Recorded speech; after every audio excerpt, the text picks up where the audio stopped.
सर्वांना नमस्कार. आज 23 डिसेंबर म्हणजे माझ्या ताईचा वाढदिवस. माझी ताई सौ सायली अभिजित देशपांडे, सीमा फाटक हिचा वाढदिवस. ताईला वाढदिवसाच्या खूप शुभेच्छा. जेव्हा कोणी माणूस यशस्वी होतं त्यावेळेला सर्वजण म्हणतात नशिबानं आहे, नशिबानं मिळालं आहे, नशिबामुळंच सगळं साध्य झालं आहे. पण जो माणूस कधी यशस्वी होतो त्यावेळेला त्याच्या पाठीमागे त्याचे निरंतर परिश्रम, योग्य निर्णय, भविष्यासाठी उत्तम योजना आणि माणसं जोडून ठेवायची कला असते. माझी ताईच्या ह्या संघर्षाची थोडीशी छोटीशी कथा. माझी ताई शालेय जीवनात एक हुशार मुलगी होती. 9वी-10वीत असताना ती आमचे मुख्याध्यापक श्री नाईक सर यांची लाडकी विद्यार्थिनी होती. 10वीत नाईक सरांच्या हस्ते तिला आदर्श विद्यार्थिनीचा पुरस्कारही मिळाला होता. आणि नुसतं ती अभ्यासात हुशार नव्हती तर जय भवानी मंडळाकडून ती कबड्डीही खेळत होती. असं असतानाच 12वीपर्यंत तिचं शिक्षण पूर्ण झालं. त्यानंतर तिनं जॉब केला. तेव्हा तिचा दिनक्रम अतिशय व्यस्त असायचा. पहाटे लवकर उठून अभ्यास करणं, मग विहिरीचं पाणी ओढून स्वतःसाठी डबा तयार करून कॉलेज जाणं. कॉलेजला सकाळी 7:20 बस म्हणजे प्रचंड गर्दी. माधवनगर ते सांगली असा प्रवास. आणि कॉलेज संपल्यानंतर दुपारी 11 वाजता कॉलेज कॉर्नर ते गणपती पेठ असा प्रवास. गणपती पेठेमध्ये कलाभवनमध्ये ती जॉबला होती. दुपारी कलाभवनपासून पंचमुखी मारुती रोड म्हणजे श्री जोशी अकाउंटंट क्लास सुटल्यानंतर परत गणपती पेठेत कलाभवन आणि ऑफिस सुटल्यानंतर परत गणपती पेठ ते शिवाजी मंडई असा परतीचा प्रवास. आणि रात्री याला नेहमीच उशीर होत असायचा. कधी 7:30, कधी 8ही वाजायचे. घरातली लोक फार काळजी करायची, कारण त्यावेळेला 7च्या आत घरात हाच नियम होता. आजीला तर दाराला पळी लावायची वेळ यायची. सर्वजण काळजी करत असायचे.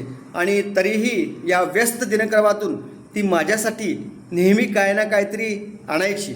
आणि घरी आल्यानंतर परत जेवण आणि परत अभ्यास असा हा व्यस्त दिनक्रम असायचा. आणि पुढच्या दिवसापासूनच परत हाच दिनक्रम. आणि रविवार म्हणजे ताईकडं स्वयंपाकघर असायचं आणि ती नवनवीन पदार्थ आम्हाला करून खायला घालायची.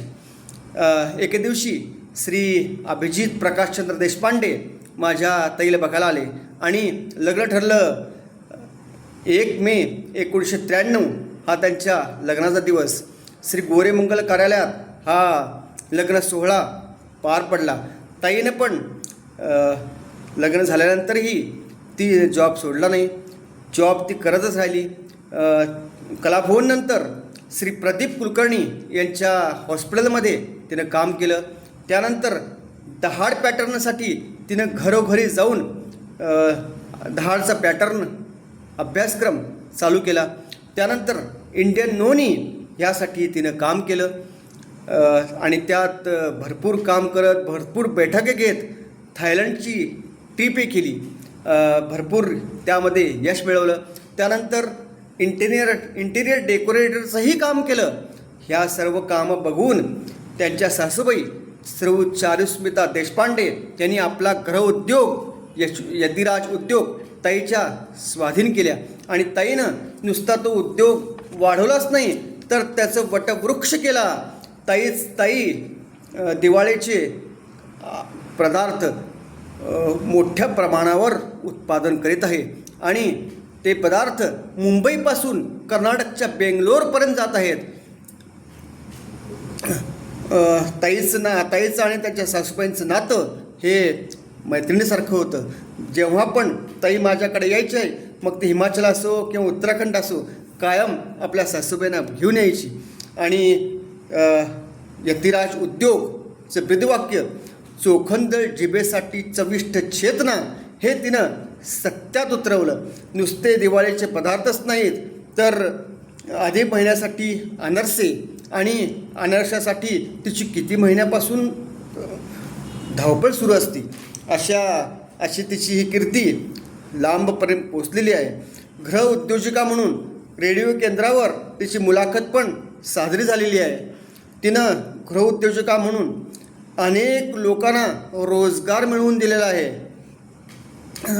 खाद्यपदार्थासोबतच ताई हलव्याचे दागिने, पापड, कुरडया, अनेक प्रकारच्या चटण्या, अनेक पदार्थ करत असते. ज्या ठिकाणीही एक्झिबिशन असेल त्या ठिकाणी आपल्या खाद्यपदार्थांचं प्रदर्शन आणि विक्री ही ती नेहमीच करत असते.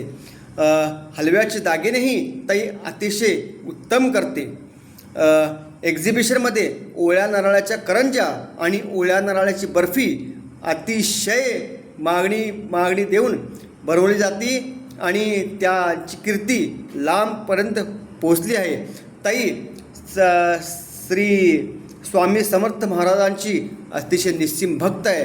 नेहमी त्यांच्या दर्शनाला जात असते आणि अन्नदानाचं पवित्र कार्य ती करत असते.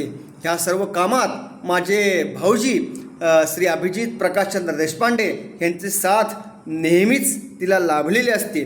दोन्ही मुलांवर तिनं उत्तम संस्कार केलेले आहेत आणि दोन्ही मुलं उच्च शिक्षण घेऊन MNC कंपनीमध्ये उच्च स्थानावर जॉब करत आहेत.